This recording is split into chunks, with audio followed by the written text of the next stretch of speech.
미국, 영국, 독일, 러시아 등에서는 코로나 백신 접종이 진행되고 있습니다. 그러나 백신 접종이 무색하게 변이된 바이러스 등장과 성탄절 여파 등으로 상황은 날로 악화되고 있다고 합니다. 현지 시간으로 28일 미국 CNN 방송에 따르면 미국에서 코로나로 입원 치료를 받는 환자는 전날 기준 11만 8,720명으로 26일 연속 10만 명을 넘어섰습니다.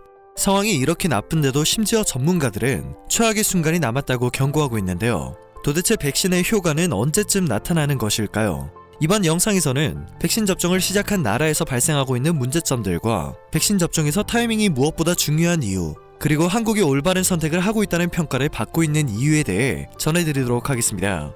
WHO 데이비드 헤이먼 전략기술 자문위원장은 세계는 충분한 사람들이 면역을 얻으면 전염력이 떨어질 것이라고 보고 집단 면역 달성을 희망해왔지만 이는 집단 면역 개념에 대한 오해에서 비롯된 문제라고 설명했습니다.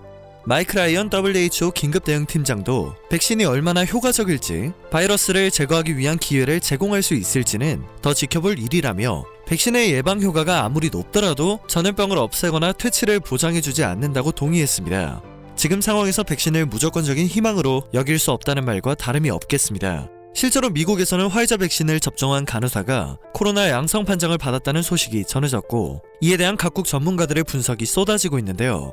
가장 많이 언급되고 있는 감염 원인으로는 백신 접종 후 바로 감염이 됐을 가능성입니다. 백신을 접종해도 코로나에 대한 보호 효과가 곧바로 생기지 않기 때문입니다. 양성 판정을 받은 간호사는 1차 접종만을 받은 상태였다고 하는데요. 화이자 임상시험 결과에 따르면 해당 백신은 첫 회 투여 2주 후 면역이 생성되기 시작했으며 두 번째 접종 후 최소 7일이 지나야 코로나 바이러스에 노출되더라도 95% 수준의 예방 효과를 보였다고 합니다. 아예 백신을 맞을 때부터 감염이 되어 있었을 가능성도 제기되고 있습니다.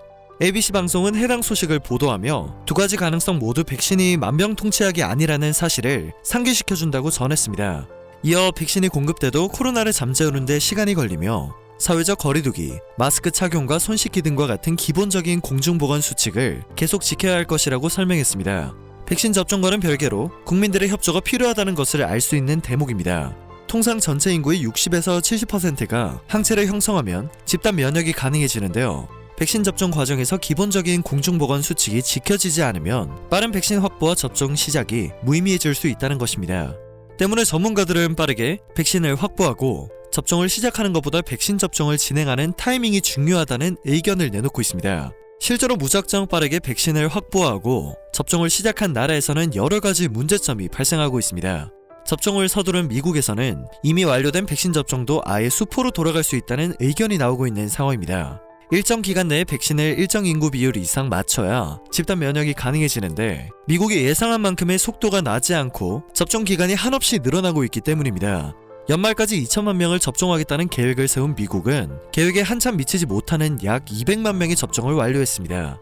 미국 인구가 3억 명이 넘는 것을 고려했을 때 집단 면역 완성 시기는 생각 이상으로 늦춰지지 않을까 예상됩니다. 더군다나 현재 접종을 시작한 화이자 백신의 운송 우려가 현실화되며 성급한 백신 접종 시작의 문제점들은 더욱 여실하게 드러나고 있습니다.